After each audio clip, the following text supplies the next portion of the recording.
محترم ناظرین السلام علیکم۔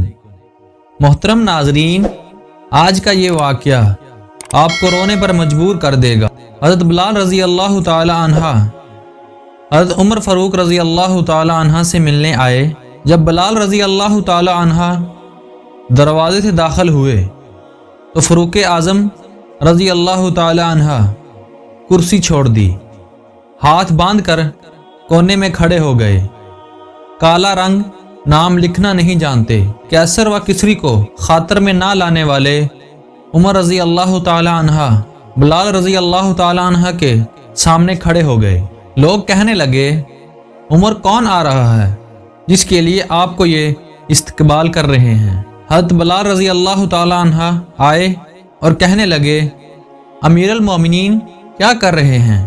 عمر رضی اللہ تعالی عنہ نے حضرت بلال کا بازو پکڑا اور اپنی کرسی پر بٹھا دیا۔ حضرت بلال رضی اللہ تعالی عنہ کہنے لگے، حضور میں ایک غلام ہوں، مجھے تو طریقہ بھی نہیں آتا ان کرسیوں پر بیٹھنے کا، میں غریب ماں کا بیٹا ہوں، غلام باپ کی اولاد ہوں۔ حضرت عمر رضی اللہ تعالی عنہ کہنے لگے، بلال تم غلام تھے، لیکن جب تم مصطفیٰ صلی اللہ علیہ وسلم کے غلام بنے ہو، تم ہمارے امام بن گئے ہو، اب تم امام ہو۔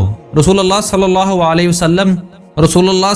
علیہ وسلم کی امت کا فرمان، مجھے وہ دن یاد ہے، مکہ فتح ہوا، بت ٹوٹ گئے، بڑے بڑے سردار تھے، اور میرے نبی کریم صلی اللہ علیہ وسلم نے فرمایا، بلال سے کہو کعبے کی چھت پر چڑھ کر اذان دی جائے۔